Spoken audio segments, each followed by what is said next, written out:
Hello everyone. तो भाई हम लोग आ गए हैं वापस आपके साथ लेकर के इंपॉर्टेंट क्वेश्चंस की वीडियो। तो भाई आप देख रहे हैं आपका चैनल केल्विन और मेरा नाम है भारत भूषण। और भाई हम लोग कर रहे हैं इंपॉर्टेंट क्वेश्चन, सारे चैप्टर के topic wise topic important question हम लोग करते जा रहे हैं, जो आपके स्कूल के एग्जाम में, आपके स्कूल के टेस्ट में आपको दिलाएंगे फुल मार्क्स। और भाई ये उनके लिए भी इंपॉर्टेंट है जो लोग जेईई या नीट की तैयारी कर रहे हैं। तो जो न्यूमेरिकल हम लोग कर रहे हैं, जो कॉन्सेप्चुअल क्वेश्चन हम लोग कर रहे हैं, जो डेरिवेशन हम लोग कर रहे हैं, भाई आपकी फाउंडेशन को करेंगे बहुत स्ट्रांग, जो आपको दिला सकते हैं टॉप रैंक। जो भी बच्चे टॉप रैंक लाते हैं नीट में, जेईई में या सीयूटी वगैरह में, भाई उनकी जो है फाउंडेशन ही स्ट्रांग होती है, वहीं पे डिफरेंस आता है। तो भाई सब लोग जो है यहाँ पर कॉपी पेन निकाल लीजिए, क्योंकि यहाँ पे आपको भी साथ में सॉल्व करना होता है। तो कॉपी पेन सब लोग निकाल लें ताकि एक एक क्वेश्चन को आप भी सॉल्व करें, वीडियो को पॉज करके क्वेश्चन को सॉल्व करें। तो चलिए स्टार्ट करते हैं आज की वीडियो, देखते हैं हमारे पास क्या क्वेश्चन है। तो भाई ग्रेविटेशन में हम लोग चल रहे हैं, 7वीं वीडियो ये है। केपलर लॉ हम आज डिस्कस करने वाले हैं। केपलर लॉ में जो सबसे इंपॉर्टेंट लॉ है वो है कि T² प्रोपोर्शनल टू R³। तो जो भी न्यूमेरिकल हैं बेसिकली वो सारे इसी पे बनते हैं कि हमारा जो टाइम पीरियड होता है किसी सैटेलाइट का, जो टाइम पीरियड होता है अबाउट एनी प्लेनेट और कोई और किसी ऑब्जेक्ट के अलोंग, तो वो R³ पे डिपेंड करता है। मतलब अगर मान लो कोई अर्थ है और ये उसका सैटेलाइट मान लो मून है, तो जो मून घूमेगा यहाँ पे, तो इसका जो टाइम पीरियड होगा, पूरा टाइम जो लगेगा वो R³ पे डिपेंड करेगा, मतलब R⁻³ पे डिपेंड करेगा, T का स्क्वायर। तो ये हमारा जो है केपलर लॉ होता है। तो इसी पे बेस्ड मेन क्वेश्चन होंगे। वैसे 3 लॉ होते हैं केपलर के, तो बाकी हम थ्योरी में डिस्कस करेंगे, लेकिन यहाँ पे न्यूमेरिकल जो हम देख रहे हैं तो ये वाला सबसे इंपॉर्टेंट लॉ है, तो ये हम डिस्कस करते हैं कि ये हमारा होता है। ओके चलिए तो स्टार्ट करते हैं आज की वीडियो। देखते हैं पहला क्वेश्चन क्या है। पहला क्वेश्चन है what is the basis of second law of Kepler. जो सेकंड लॉ ऑफ केपलर होता है उसका बेस क्या होता है, उसका बेस क्या होता है आपका। केपलर लॉ किस पे बेस होता है भाई। केपलर लॉ देखो किस पे बेस होता है कि अगर आपकी जो ऑर्बिट है, जो आपका प्लेनेट घूम रहा है ऑर्बिट में, जो आपका प्लेनेट ऑर्बिट में घूम रहा है, तो भाई उस पे जैसे मान लो ये प्लेनेट यहां पे, तो ये ऑर्बिट जो होता है ना, सर्कुलर नहीं होती है, इलिप्टिकल होती है। और आपका जो ये होता है सन है, मान लो अर्थ घूम रही है सन के चारों तरफ, तो सन यहाँ पे होगा कहीं पे और ये इलिप्स में घूम रहा है अर्थ आपका। तो अर्थ पे जो फोर्स लग रहा है इधर को लग रहा है, जब अर्थ यहां पहुंचेगा तो फोर्स इधर को लगेगा। तो अगर मैं आपको बोलूं कि सन के अबाउट अर्थ का टॉर्क कितना लग रहा है अर्थ पे, सन के अबाउट, अब टॉर्क जब भी लेते हो किसी पॉइंट के अबाउट लेते हो, तो मान लो ये सन है, इसके अबाउट टॉर्क कितना लगेगा। तो भाई देखो अर्थ पे फोर्स यहाँ पे इधर को लग रहा है, तो जब फोर्स अगर उसी पॉइंट से पास हो जाए, टॉर्क क्या होता है, फोर्स इनटू परपेंडिकुलर डिस्टेंस। तो अगर हमारा परपेंडिकुलर डिस्टेंस 0 हो जाए तो टॉर्क क्या हो जाता है, 0। तो यहाँ पे अगर यहीं से हमारा फोर्स पास कर रहा है तो टॉर्क क्या हो गया, 0। अब जब यहाँ पे पहुंचा अर्थ तो फोर्स ऐसे लगने लगा, तो अब भी यहीं से पास कर रहा है तो टॉर्क क्या हो गया, 0। तो हमेशा टॉर्क क्या हो गया, 0। और भाई जब टॉर्क 0 होता है तो हमने पढ़ा है कि टॉर्क क्या होता है हमारा, rate of change of angular momentum, angular momentum के बराबर होता है। तो अगर हमारा टॉर्क 0 हो गया तो मतलब L क्या है हमारा, L हमारा कांस्टेंट है, क्योंकि कांस्टेंट का डिफरेंशिएशन 0 होता है। तो L हमारा कांस्टेंट रहेगा, यहां पर हमारा एंगुलर मोमेंटम क्या रहेगा, कांस्टेंट। और एंगुलर मोमेंटम की वैल्यू क्या होती है, mv × r। तो ये हमारी वैल्यू होती है, हमारी कांस्टेंट रहेगी। तो जब हमारा जो पार्टिकल घूमेगा यहाँ पे उसका mvr विल रिमेन कांस्टेंट। तो इसी पे बेस्ड हमारे सारे केपलर के लॉ जो होते हैं वो इस पे बेस्ड होते हैं बेसिकली। तो जो सेकंड लॉ ऑफ केपलर है वो इस पे बेस्ड होता है हमारा कि mvr हमारा एंगुलर मोमेंटम हमारा कंजर्व रहेगा। तो ये is based on the angular momentum conservation. ठीक है चलिए आगे मूव करते हैं हम लोग। आगे लिखा है यहाँ पे कि a comet orbit in a sun in a highly elliptical orbit, does the comet has a constant speed. क्या उसकी स्पीड कांस्टेंट होगी। अभी हमने क्या देखा यहाँ पे, mvr इज कांस्टेंट। तो जब ये घूमेगा तो क्या होगा, इसका r हर जगह पे अलग अलग होगा। यहाँ पे r अलग है, यहाँ पे r अलग है, यहाँ पे r अलग है, r1 r2 r3 मान लो। तो जब ये r अलग अलग होगा क्या स्पीड कांस्टेंट होगी। देखो यहाँ पे mvr is constant, mvr is constant. m क्या है, इसका मास है, अर्थ का मास मान लो, या प्लेनेट जो भी घूम रहा है, इसका मास इज कांस्टेंट। तो vr इज कांस्टेंट। तो अगर r हमारा चेंज होगा तो v भी चेंज होगा। अगर r बढ़ेगा तो v क्या होगा, कम हो जाएगा, क्योंकि v × r इज कांस्टेंट। तो अगर r बढ़ेगा तो v घटेगा, और अगर r घटेगा तो v बढ़ेगा। तो यहाँ पे जो है जब हमारा r चेंज होगा अलग अलग पार्टिकल के लिए, तो v क्या होगा, अलग अलग होगा। जैसे यहाँ पे r ज्यादा है तो यहाँ पे v कम होगा, यहाँ पे r कम है तो v ज्यादा होगा, यहाँ पे v क्या होगा हमारा, वेलोसिटी ज्यादा होगा, यहाँ पे वेलोसिटी क्या होगी, कम होगी। तो स्पीड हमारी कांस्टेंट रहती है क्या, ये पूछ रहा है। तो answer is no, linear speed is not constant. ठीक है तो लिख सकते हो आप क्यों नहीं रहती। तो लिखा हुआ है mvr होता है, एंगुलर मोमेंटम कांस्टेंट होता है, इसलिए लीनियर स्पीड कांस्टेंट नहीं रहती है। दूसरा पूछा क्या हमारी एंगुलर स्पीड कांस्टेंट रहती है, चलो लीनियर नहीं होती मान लो, एंगुलर स्पीड रहेगी कांस्टेंट। क्या एंगुलर स्पीड मतलब ओमेगा कांस्टेंट रहेगा क्या। अब देखो लीनियर मोमेंटम को लिखने का एक और तरीका होता है mvr के अलावा i ओमेगा। ठीक है अब आई क्या होगा यहाँ पे, पॉइंट मास के लिए आई क्या होता है बताओ। अगर मास m है, हमारा डिस्टेंस r है, तो पॉइंट मास के लिए आई का वैल्यू क्या होता है, आई का वैल्यू होता है m इंटू आर स्क्वायर। तो हम इसको ये भी लिख सकते हैं M R square into omega. अब ये चीज हमारी कांस्टेंट है, ये दी हुई है मैंने एंगुलर मोमेंटम कांस्टेंट होता है यहाँ पे। अगर एंगुलर मोमेंटम कांस्टेंट है, मास भी कांस्टेंट है, तो हम कह सकते हैं कि omega into R square is constant, this is constant. तो भाई अगर हमारा आर चेंज होगा, अगर हमारा आर चेंज होगा तो ओमेगा चेंज होगा या नहीं होगा, आंसर इज क्या होगा, कांस्टेंट होगा चेंज होगा। ये कह रहा है कांस्टेंट रहेगा, रहेगा नहीं रहेगा, नहीं रहेगा, चेंज होगा। ठीक है, चेंज होगा, कांस्टेंट नहीं रहेगा, क्योंकि अगर हमारा आर बढ़ेगा तो ओमेगा घटना चाहिए, क्योंकि ओमेगा आर स्क्वायर कांस्टेंट है, तो आर बढ़ेगा तो ओमेगा घटेगा, तो इट इज नॉट कांस्टेंट। ठीक है, तो भाई ये भी लिखा है यहाँ पे, आई होप ये भी क्लियर हो गया सबको। अब अच्छा, एंगुलर मोमेंटम कांस्टेंट रहेगा नहीं रहेगा, तो हमने अभी डिस्कस किया था टॉर्क जीरो होता है, टॉर्क जीरो होता है तो एल क्या होता है हमारा, कांस्टेंट, क्योंकि टाउ हमारा डीएल बाई डी होता है। तो हमने डिस्कस किया था यहाँ पे कि हमारा टाउ यहीं से स्टार्ट किया था ना हमने, कि हमारा जो है टाउ जीरो होता है, इसलिए एल हमारा कांस्टेंट होता है, तो एंगुलर मोमेंटम तो कांस्टेंट रहेगा, angular momentum will remain constant, या कंजर्व बोल सकते हो, तो ये कांस्टेंट रहेगा। Yes, there is no external torque, hence angular momentum is constant, right. अगला है comet orbit in a sun in highly elliptical orbit, does the comet have constant kinetic energy, क्या इसकी काइनेटिक एनर्जी कांस्टेंट रहेगी, अगर ये घूम रहा है इलिप्टिकल ऑर्बिट में, काइनेटिक एनर्जी कांस्टेंट रहेगी क्या।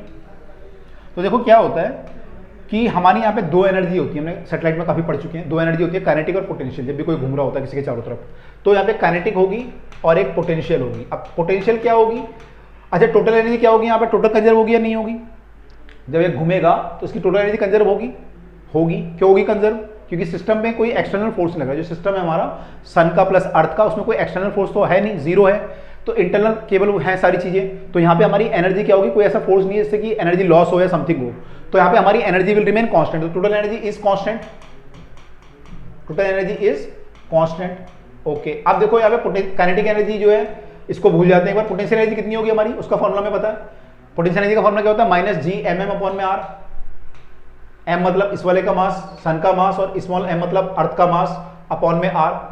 तो देखो जब ये आर चेंज होगा तो ये वाली एनर्जी हमारी चेंज होगी, जब ये आर चेंज होगा, देखो ये तो कांस्टेंट है, ये कांस्टेंट है, ये कांस्टेंट है, जब अर्थ घूम रहा है तो सन तो का मास तो चेंज होगा नहीं, अर्थ का मास चेंज होगा नहीं, आर हमारा जो है थोड़ा बहुत चेंज, आर हमारा चेंज होगा, सॉरी, तो आर जब चेंज होगा हमारा तो ये एनर्जी हमारी वेरिएबल होगी। अब अगर ये वेरी कर रही है और इनका सम कांस्टेंट है तो ये भी वेरी करना पड़ेगा भाई, काइनेटिक प्लस पोटेंशियल हमेशा कांस्टेंट है, तो अगर ये घट गई मान लो तो उसको बढ़ना पड़ेगा, कि दोनों का सम कांस्टेंट आना चाहिए, तो काइनेटिक एनर्जी हमारी क्या होगी, हमेशा चेंज होगी। और हमने वैसे अभी देखा था कि हमारी स्पीड चेंज हो रही है, हमने स्पीड देखा था, हमारी स्पीड यहाँ पे ज्यादा आ रही थी, यहाँ पे कम आ रही थी, तो आप किसी भी रीजन से बोल सकते हो कि क्योंकि हमारी स्पीड चेंज हो रही है, स्पीड का भी हमें फॉर्मूला पता है, v इक्वल टू रूट, जो हमने फॉर्मूला लिखा था gm/r वाला, वो यूज कर सकते हो। तो भाई हमारा जो वेलोसिटी है वो चेंज हो रही है, इसलिए काइनेटिक एनर्जी चेंज हो रही है, या फिर आप ऐसे बोल सकते हो कि टोटल एनर्जी कांस्टेंट है, पोटेंशियल एनर्जी चेंज हो रही है, इसलिए काइनेटिक एनर्जी भी चेंज होगी। तो जो आपको रीजन सही लगे वो रीजन हम लोग यहाँ पर दे सकते हैं। सब कुछ आपको पढ़ा दिया, बहुत कुछ पढ़ा दिया अब तो भाई, तो अब तो आपको कई सारी चीजें आनी चाहिए, नहीं आनी चाहिए, नहीं आनी चाहिए, बिल्कुल आनी चाहिए, राइट। तो उसमें लिखा हुआ है कि क्योंकि यहाँ पे वेलोसिटी वेरिएबल होती है, लीनियर स्पीड हमारी चेंज करती है, इसलिए काइनेटिक एनर्जी भी चेंज करेगी, इन्होंने ये लिया है। अच्छा, पोटेंशियल एनर्जी कांस्टेंट रहेगी क्या, तो अभी डिस्कस कर लिया, नहीं रहेगी, ये तो माइनस gm/r अभी डिस्कस किया, ठीक है। इन्होंने खैर इससे बोला कि आपकी, इन्होंने क्या रीजन दिया है कि टोटल एनर्जी इज कांस्टेंट है, इन्होंने यहाँ पे वो रीजन दे दिया, चलिए आपकी मर्जी है।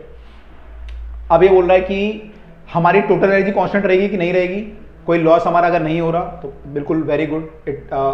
इसमें भी जो है मास, कोई मास का लॉस नहीं हो रहा। होता क्या, जब सन के पास आता है ना आपका जो कोई प्लेनेट घूमता हुआ, तो कुछ मास उसका कई बार क्या होता है कि वो टूट के सन के पास चला जाता है, ऐसा कुछ हो जाता है, मतलब तो कह रहा है कि ऐसा कोई चेंज नहीं हो रहा है यहाँ पे। तो अगर कोई मास वास हमारा सब कुछ कांस्टेंट है तो हमारी क्या एनर्जी जो है कांस्टेंट रहेगी, नहीं रहेगी, तो एनर्जी हमारी कांस्टेंट रहती है ऑब्वियसली यहाँ पे हमारी, क्योंकि कंजर्वेशन ऑफ एनर्जी, यहाँ पे कोई हमारा लॉस नहीं हो रहा, तो हमारी एनर्जी क्या होगी, हमेशा कांस्टेंट रहेगी, ठीक है जी। ओके जनाब, अब आ गए हम न्यूमेरिकल पे। the distance between the two planets from the sun is 10 की पावर 13 10 की power 12 metre respectively, find the ratio of their time period.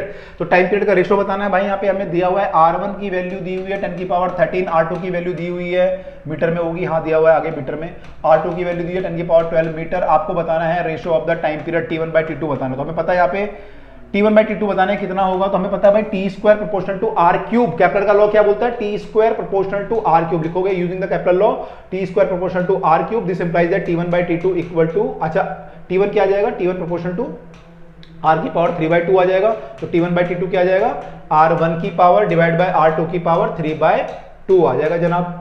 अब इसको सॉल्व कर लो, T1/T2 कितना आ जाएगा, R1 कितना दिया हुआ है हमें, R1 दिया हुआ है 10 की पावर 13, R2 दिया हुआ है 10 की पावर 12, इसकी पावर 3/2 करना है। इसको डिवाइड करेंगे तो 10 आ जाएगा, 10 की पावर 3/2 हो जाएगा। अब देख लो भाई कितना आएगा, ये 1000 आ जाएगा, 10 की पावर 3 करेंगे तो 1000, और 1000 की पावर 1/2 करेंगे फिर, ठीक है। तो पहले 10 के क्यूब करा मैंने, फिर रूट करूंगा, मैं रूट करूंगा तो ये हो जाएगा मेरा 100 × 10, 100 को बाहर ले आऊंगा तो 100 का रूट 10 हो जाएगा, 10 का रूट बचेगा, तो 10√10 आ रहा है। तो क्या आ रहा है टाइम पीरियड का रेशो, 10√10। तो टाइम पीरियड का रेशो आ गया। दूसरा बोल रहा है स्पीड का रेशो भी बताओ। स्पीड का रेशो क्या होगा, स्पीड तो हमारी क्या होती है, GM/R होती है, ठीक है। तो स्पीड का रेशो तो GM/R होता है, तो वहां से निकाल लेंगे रूट GM/R से, तो V1/V2 यहाँ निकाल लेता हूँ मैं, वो हो जाएगा हमारा रूट ऑफ GM/R1 और ये हो जाएगा GM/R2, ठीक है। अब m किसका मास होता है, जिसके अबाउट कोई चीज घूम रही है, सन के अबाउट घूम रहा है, सन का मास। तो दो प्लेनेट है ये, तो इसके मास से कोई फर्क नहीं पड़ेगा प्लेनेट के मास से, सन का मास तो सेम है, तो ये कट जाएगा, तो ये आ जाएगा रूट ऑफ R2 ऊपर चला जाएगा, R1 नीचे आ जाएगा, रूट में है ये। R2 की वैल्यू 10 की पावर 12 है, R1 की वैल्यू 10 की पावर 13 है, तो अपॉन में 10 बचेगा नीचे, तो ये रूट 10 बचेगा नीचे। तो V1/V2 का वैल्यू क्या आ जाएगा, रूट 10। तो इसने क्या पूछा था, रेशो पूछा था, तो 1√10 आ जाएगा, 1√10। तो ये रेशो 1√10 आ रहा है, और वाला रेशो आ रहा है 10√10:1। तो पहला आंसर है 10√10।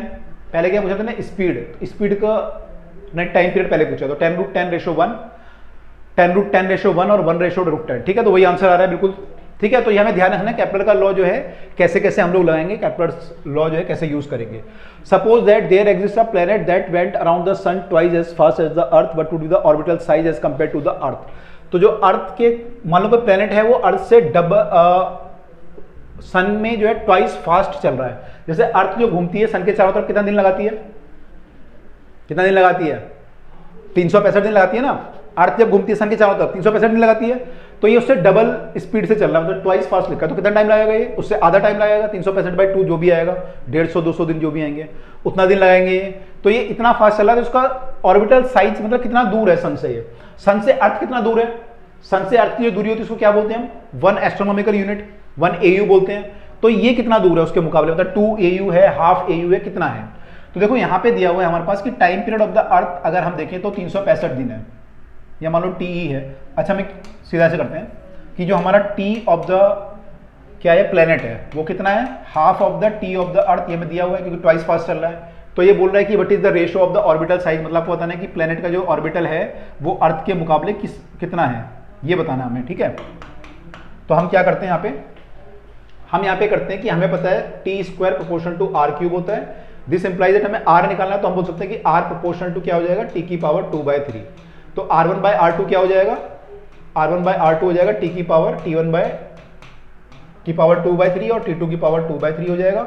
यहाँ पे वैल्यू पुट करेंगे, T1 कितना है हमारा, अच्छा इसको लिख देंगे, फिर हम R1/R2 को लिख सकते हैं हम, R1/R2 मतलब R प्लैनेट बाय R अर्थ कर देते हैं यहाँ पे। ये हम लिख सकते हैं T1 मतलब T ऑफ द प्लैनेट और अपॉन में T ऑफ द अर्थ, इसकी पावर 2/3 कॉमन आ जाएगी दोनों की पावर। तो T ऑफ द प्लैनेट कितना है, आधा है अर्थ से, तो ये आधा आ जाएगा, हाफ ऑफ द T अर्थ, ये T अर्थ आ जाएगा और इसकी पावर 2/3 हो जाएगी। तो इससे ये कटा। अब ये पावर 2/3 सॉल्व करनी है, तो पहले इसका स्क्वायर कर लेंगे तो 4 आ जाएगा, इसकी पावर 1/3, 4 की पावर 1/3 निकालना हमें। 4 की पावर 1/3 कैसे निकालोगे, अगर हम देखें यहाँ पे हमें तो 12 का क्यूब करेगा, 1.2 का क्यूब, 1.2 का क्यूब 1.2 का स्क्वायर होता है 1.44। हमें देखना है कि 1.2 का स्क्वायर आएगा ये 4 या 1.3 का स्क्वायर आएगा 1. क्योंकि 2 से तो छोटा होगा, क्योंकि 2 का क्यूब 8 होता है और 1 का क्यूब 1 होता है, तो 1 और 2 के बीच में आंसर आएगा। तो मान लो 1.2 देखते हैं पहले, 1.2 का स्क्वायर ही आया, क्यूब करेंगे तो कितना आएगा, 1.2 से दोबारा मल्टीप्लाई कर लो, 12 चौके 48 हासिल 4, 12 चौके 48 और 4 52 का 2 हासिल 5, 12 का 12 और 5 17। तो ये तो आ रहा है 1.72 आ रहा है, बहुत, ये तो 2 भी नहीं आ रहा पूरा, तो ये तो काफी कम है वैल्यू। तो थोड़ा बड़ी वैल्यू लेते हैं, 1.5 लेके देखते हैं एक बार। 1.5 का स्क्वायर करेंगे तो कितना आएगा, 1.5 का स्क्वायर होता है 2.25, तो 2.25 225 होता है ना, 2.25 कर लेंगे। तो 2.25 को 1.5 से एक बार करते हैं, क्यूब करना है हमें, क्यूब करेंगे तो 15 पंजे 75 हासिल 7, 15 दूनी 30 और 7 37 हासिल 3, 15 दूनी 30 और 3 33, 30 और 3 33, ये आ रहा है ना, 15 5 75 का 5 हासिल 7, 15 दूनी 30 और 7 37 हासिल 3, 15 दूनी 30 और 3 33, तो ये लगभग 3.33 आ रहा है, 3.7 आ रहा है मतलब, है ना। तो ये भी कम आ रहा है। तो और बड़ी वैल्यू लेके देखते हैं भाई, कितनी लें, 17 ले लें। 17 का स्क्वायर होता है 2.89, फिर 17 से मल्टीप्लाई करेंगे, 7 का 9 से करेंगे, 9 से 63 हासिल 6, 7 8 56 और 6 62 का 2 हासिल 6, 7 दूनी 14 और 6 20, 1 से करेंगे तो 289, इसको सॉल्व करेंगे तो 3 9 और 2 11 का 1 हासिल 1 9 और ये 4, ये तो ज़्यादा आ गई वैल्यू। 1.5 लिया तो कम आई, 1.7 लिया तो ज़्यादा आ गई, तो 1.6 ट्राई करते हैं एक बार, 1.6 ट्राई करते हैं। 16 का स्क्वायर होगा 256, 256 का फिर क्यूब करेंगे तो 1.6, 16 छके 56 का, 16 छके 96 का हासिल 9, 9 आएगा, 16 पंजे 80 और 9 89 हासिल 8, 16 दूनी 32 और 8 40, ये लगभग आ रहा है, 4.09 आ रहा है, तो ये सही है, यानी ये 1.6 आएगा लगभग अपॉन में, 1.6 अपॉन में आएगा, है ना, 1.6। तो ये आपका आ रहा है आरपी बाय आर ई। तो आर ई जो है, यानी आरपी क्या आ रहा है हमारा, आरपी हमारा आ रहा है आर ई डिवाइड बाय 1.6, ठीक है। अब रेडियस ऑफ द अर्थ जो होता है, मतलब रेडियस ऑफ द अर्थ नहीं, सॉरी, जो डिस्टेंस ऑफ द अर्थ होता है वो 1 AU होता है, तो ये 1 AU डिवाइड बाय 1.6 आ रहा है। इसको सॉल्व कर लेते हैं, 1 बाय 1.6 करेंगे कितना आएगा, 1 बाय 1.6 करेंगे मतलब 1 डिवाइड बाय 10 डिवाइड बाय 16 मान लो, पॉइंट लाएंगे तो ये आएगा 16 छके 96, फिर ये 40 आएगा, 16 दूनी 32, लगभग 0.62 आएगा ये सॉल्व करके, तो कितना आ जाएगा 0.62 आर ई के बराबर, आर ई को हम 1 AU लिख सकते हैं, तो 0.62 AU आ गया ये एस्ट्रोनॉमिकल यूनिट। तो हमारा जो आंसर आया, जो प्लेनेट का डिस्टेंस है सन से, वो कितना है, अर्थ के मुकाबले 0.6 टाइम्स, मतलब 60% हो गया, 62% है, ठीक है। तो 0.62 आंसर चेक कर लेते हैं एक बार, तो वही आ रहा है लगभग इनका 0.63 आ रहा है, ठीक है। ओके जनाब, if the distance of the earth from the sun were half the present value, अगर हमारा डिस्टेंस अर्थ का आधा होता, अगर हम सन के पास होते तो गर्मी कितनी लगती, ये पूछा है, नहीं ये नहीं पूछा, गर्मी होती ना बहुत ज्यादा, बहुत प्रॉब्लम आती फिर तो, है ना। तो क्या होता फिर, तो क्या बोले, how many days will the in 1 year, तो एक साल में कितने दिन होते हैं, चेक करते हैं एक साल में कितने दिन होते हैं अगर हमारा अर्थ जो है पास होता। तो आपका साल कितने दिन का होता, मतलब आपके पेपर कितने दिन में आते, या आपकी त्योहार कितने दिन में रिपीट होते बार बार, है ना। तो देखते हैं कितने दिन में रिपीट होते। तो भाई हमारा फॉर्मूला वही है, यहाँ पे टाइम की बात कर रहा है और डिस्टेंस की बात कर रहा है, यानी टी स्क्वायर आर क्यूब वाली बात कर रहा है। तो देखो हमारा ये बोल रहा है कि अभी हमारा जो आर है, मान लो भी टाइम पीरियड टी है, वो हमें पता है 365 दिन है, और हमारा रेट जो डिस्टेंस है वो मान लो आर है, ठीक है। अब ये कह रहा है कि अगर हमारा टी कितना होगा, T2, अगर आर हमारा आर डैश हमारा या R2 हमारा R1/2 हो जाए, ये R1 है मान लो, तो अगर हमारा डिस्टेंस आधा होता तो ये कितना होता, ठीक है, ये पूछ रहे हैं, ठीक है जनाब, ये पूछ रहा है। अब भाई यहाँ पे फॉर्मूला क्या लगाएंगे हम, T square proportional to R cube होता है, तो हमें T1 T2 की बात करनी है यहाँ पे, तो T1/T2 कितना हो जाएगा, T1/T2 का स्क्वायर विल बी R1 का क्यूब बाय R2 का क्यूब। अब R2 कितना है हमारा, R2 है R1/2, तो ये R1/2 हो जाएगा यहाँ पे अपॉन में, R1 से R1 काट सकते हो, 2 ऊपर चला जाएगा, 2 का क्यूब कितना हो जाएगा, 8 हो जाएगा, 2 का क्यूब, ठीक है। तो ये आया, हमें क्या निकालना है, हमें निकालना है T2 की वैल्यू, T2 कितना होगा, तो ये हो जाएगा T1/T2 कितना आ गया हमारा, इसको रूट कर लेंगे यहाँ पे, तो रूट ऑफ 8 हो जाएगा ये।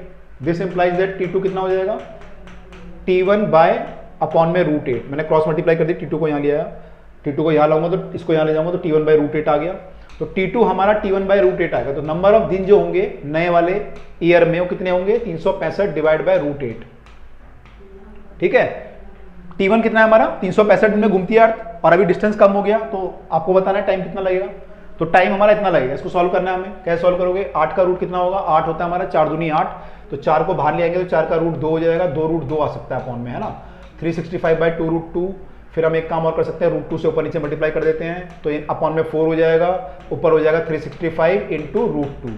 तो भाई ये सॉल्व करना है हमें, 365 × √2 और फिर डिवाइड करना है 4 से, तो 365 × 1.4 करना है, 41, है ना। इसको सॉल्व करेंगे कितना आएगा, 1 से करेंगे तो 365 आएगा, 4 से करेंगे तो 4 पंजे 20 हासिल 2, 4 छके 24 और 2 26 का 6 हासिल 2, 4 तिया 12 और 2 14, यहाँ पे आ जाएगा 365।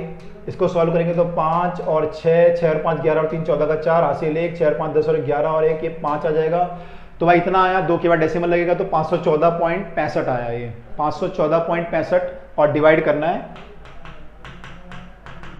4 से। 4 से डिवाइड करेंगे कितना आएगा, 4 एकम 4, फिर आएगा 11, तो 4 दूनी 8, 4 दूनी 8 आएगा, 3 बचेगा, फिर 34 आएगा, 4 अट्ठे 32, 4 अट्ठे 32, फिर बचा 20, 26 बचा, 4 छक्के 24, तो 128.767 मैंने 128.7, मतलब लगभग हमारे एक साल में 128 दिन होते हैं बस। तो कितने दिन का हो गया ये, अगर मैं एक महीने मानूं तो 30 दिन होते हैं, तो लगभग 4 महीने के बराबर हमारा एक साल होता, 4 महीने के बराबर एक साल हो जाता हमारा। ठीक है, 4-4 महीने में आपके साल कंप्लीट होते फिर भाई। पता फिर तू कितने साल का है, तो अभी आप कितने साल के हो, अभी मान लो आप लोग हो 11th क्लास में हो ना, आप लोग कितने साल के हो गए आप लोग, आप हो गए लगभग मान लो 15 साल के, है ना, तो 15-16 साल के हो गए।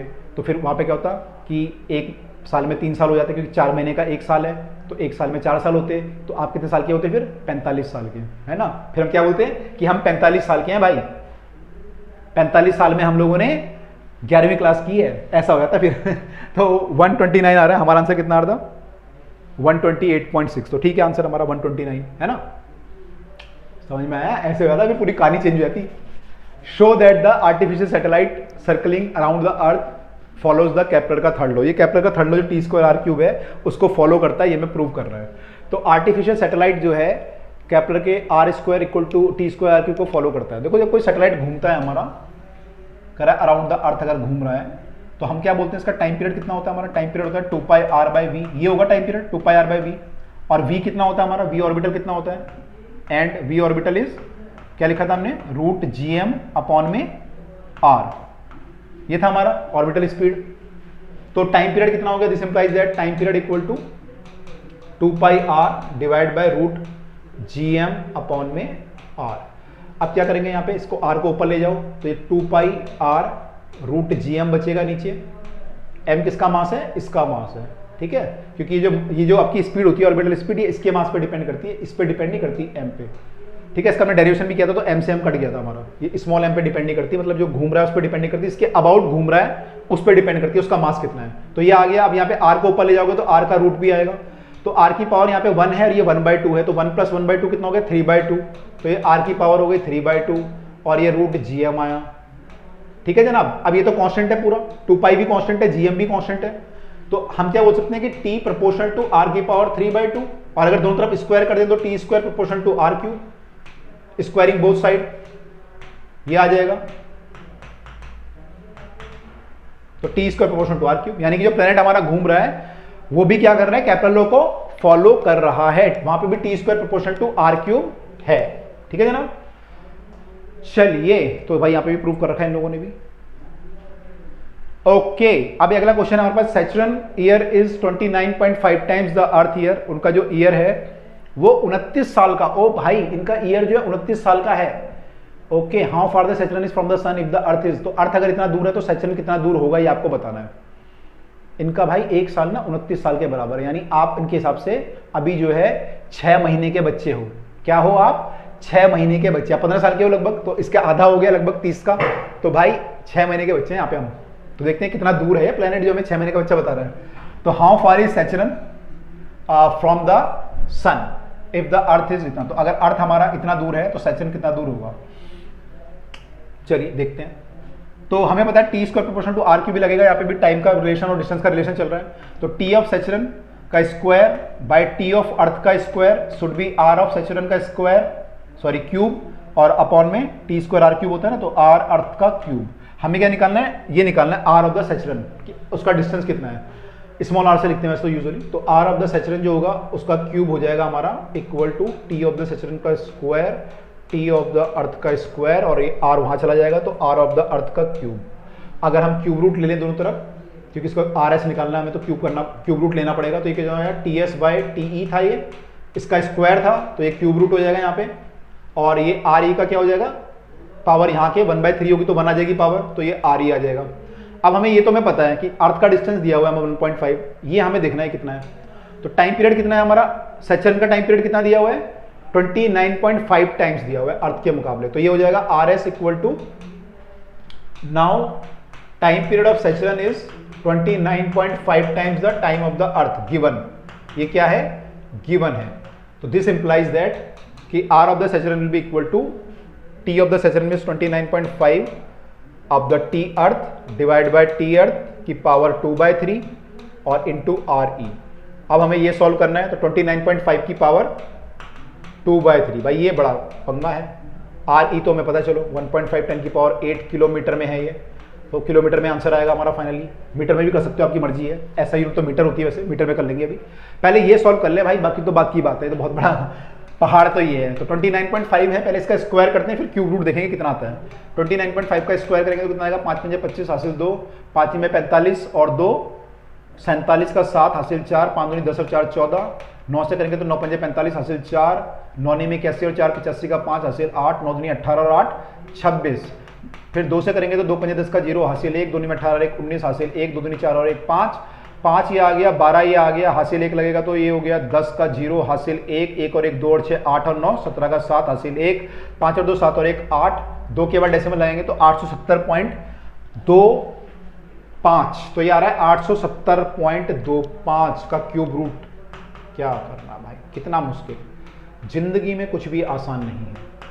1.8 10 की पावर किलोमीटर में है तो 10,000 से और मल्टीप्लाई कर दो तो 10 की पावर 8 है, 10 की पावर 1000 से मतलब 10 की पावर 3 से और करोगे तो 11 हो जाएगी पावर, तो 10 की पावर 11 और आ जाएगा फाइनल।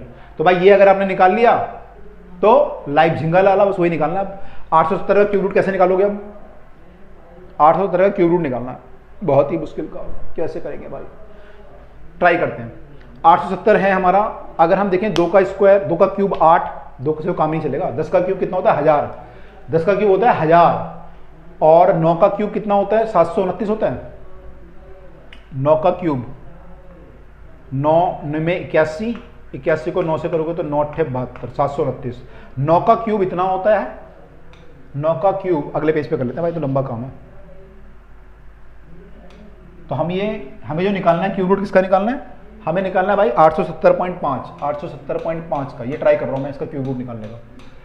तो मैं देख रहा हूं यहाँ पे कि 10 का क्यूब होता है 1000, तो अगर ये 1000 का क्यूब रूट होता तो 10 आता, और अगर ये 729 का क्यूब रूट होता तो 9 आता, लेकिन इसके बीच में है नंबर 870, तो यानी 9 और 10 के बीच में है। तो ट्राई करते हैं एक बार, 9.2 का क्यूब देखते हैं कितना आ रहा है। 9.2 का अगर हम क्यूब देखें तो 9.2 इंटू 9.2 करते हैं, पहले 3 बार मल्टीप्लाई करना है। पहले ये करूंगा तो 9 दूनी 2 दूनी 4, 2 में 18, 9 से करूंगा तो 9 दूनी 18 का 8 हासिल 1, 9 में कैसे और 1 82, सॉल्व करेंगे तो 4 8 और 8 16 का 6 हासिल 1 4 8, ये आया। अभी तो ये आया, एक बार और करना पड़ेगा क्यूब, तभी तो क्यूब आएगा, ये तो स्क्वायर हो गया। अब क्यूब करेंगे, क्यूब करने के लिए एक और मल्टीप्लाई करेंगे तो कितना आएगा, 2 का मल्टीप्लाई किया तो 8, 2 चौके 12 का 2 हासिल 1, 2 चौके 8 और 1 9, 2 8 16, 9 से मल्टीप्लाई करेंगे 9 चौके 36 का 6 हासिल 3, 9 चौके 54 और 3 57 का 7 हासिल 5, 9 चौके 36 और 5 41 का 1 हासिल 4, 9 72 और 4 76, तो कितना आ गया 8 6 और 2 8, और ये हो गया 9 और 7 16 का 6 हासिल 1, ये 8 हो गया, ये 7 हो गया, ये 7 हो गया, 778 ही आ रहा है बस, ये तो ज़्यादा कोई फर्क नहीं पड़ा। ये 729 था, 770, हमें कितना जाना है, हमें जाना है 870 पे जाना है, तो काफ़ी आगे जाना है। तो एक बार जो है 9.5 ट्राई करके देखते हैं। 9.5 का स्क्वायर देखें, 5 पंजे 25 हासिल 2, 5 में 45 और 2 47, 9 पंजे 45 का 5 हासिल 4, 9 में 81 और 4 85, 5 12 10 का 0 9 90.25, फिर एक बार और मल्टीप्लाई करेंगे क्यूब हो जाएगा, 5 पंजे 25 का 5 हासिल 2, 5 पंजे 5 दूनी 10 और 2 12 का 2 हासिल 12 ही आ जाएगा, 5 में 45 आ जाएगा, 9 से मल्टीप्लाई करेंगे तो 9 पंजे 45 हासिल 4, 9 दूनी 18 और 4 22 का 22, 9 में 81, अब ये 800 के रेंज में आ रहा है। 5 और 2 7, 2 और 1 3, 5 और 2 7, 4 और 1 5 और 1 8, कितना है 857, तो 9.5 से थोड़ा सा ज़्यादा हो जाएगा। तो हम लिख सकते हैं यार कुछ भी लिख लो, रेफरी फिगर 9.52 लिख दो, कुछ है ना, अब इतना ज़्यादा कहाँ जाओगे, जान लोगे क्या बच्चे की, 9.52 कर लो उसे, 9.52 इंटू 1.5, इसको 9.52 लिख देते हैं। इतना टीचर इतना भी यार जान नहीं लेगा तुम्हारी, इतना लिख लोगे तो ये कितना हो गया 9.52 इंटू 1.5, ठीक है। इसका क्यूब रूट कितना हो गया, कि 9.52 का स्क्वायर लगभग इतना आ रहा था, क्यूब इतना आ रहा था सॉरी, तो इतना हो गया इंटू 1.5 10 की पावर 11, इसको सॉल्व कर लो भाई। अब 9.52 इंटू 9.52 इंटू कितना है 9.52 इंटू 1.5, 9.52 इंटू 1.5 ये करना है। अब 15 से मल्टीप्लाई कर दो, 15 दूनी 30 का 0 हासिल 3, 15 पंजे 75 और 3 78 का 8 हासिल 7, 15 में 135 और 7 142, 3 के बाद डेसिमल लगना है तो 14.28, तो हमारा आंसर आ रहा है 14.28, 14.2 कहाँ गया, 14.28 10 की पावर 11, और साइंटिफिक नोटेशन में लिखोगे तो 1.42 लिखोगे या 43 लिखोगे, और 10 की पावर एक और बढ़ जाएगी तो उसकी पावर 12 हो जाएगा मीटर में आंसर, ठीक है। तो 1.43 10 की पावर 12, इनका क्या था 1.43 10 की पावर 9 किलोमीटर आ रहा है इनका, तो हमारा 12 मीटर आ रहा है, एक ही बात है। 10 की पावर 12 मीटर बोल लो या 10 की पावर 9 किलोमीटर बोल लो, क्योंकि इसमें 1000 से मल्टीप्लाई करोगे तो यही आ जाएगा। तो हमने निकाला 1.4, देखो कितना हमने वो किया, तो आंसर फाइनल देखो मैच कर गया ना, लगभग वही आ गया। तो इतना थोड़ा बहुत अप्रोक्सीमेशन चल सकता है, थोड़ा सा आपको दिमाग लगाना पड़ेगा, लेकिन भाई कर सकते हो, है ना। तुम भी कर सकते हो, तुम भी हो जो है, तुम में भी कोई कमी नहीं है, तुम भी भाई कर सकते हो, सब फौलाद हो सब, ठीक है जी। तो हमने कई सारी कैलकुलेशन ऐसे की हैं, आपने अगर देखी होगी अपने वीडियो में ट्राई किया, और मैं जानबूझ के ट्राई करता हूँ कि आप लोगों को थोड़ा आइडिया हो, क्योंकि मैं कैलकुलेशन करूंगा तो जहाँ पे हम फंसेंगे आपको बता पाऊंगा कि ऐसे कर सकते हैं, ऐसे कर सकते हैं। अगर मैं भी यहाँ पे कैलकुलेटर से या मोबाइल से करने लगूंगा तो फिर आपको पता नहीं चलेगा कैसे करना होता है, इसलिए मैं ट्राई करता हूँ। इसलिए आप लोग भी ट्राई करा करो, जो भी क्वेश्चन कराते हैं वीडियो को पॉज करके, हर एक क्वेश्चन को बार बार मैं बोलता हूँ आपको कि वीडियो को पॉज करो, क्वेश्चन को खुद करो, फिर वीडियो को आगे बढ़ाओ, ठीक है। चलिए भाई, तो यहाँ पे हम लोगों ने जो है ये भी सारे क्वेश्चन कर लिए कैपिटल लॉ के, आई होप आपको समझ में आए होंगे। तो भाई ये क्वेश्चन सब लोग जो है ट्राई करेगा खुद भी, और हम आपसे मिलते हैं अगली वीडियो में अगले कंसेप्ट के साथ। टिल देन बाय, एंड पढ़ते रहो, आगे बढ़ते रहो। Bye all of you.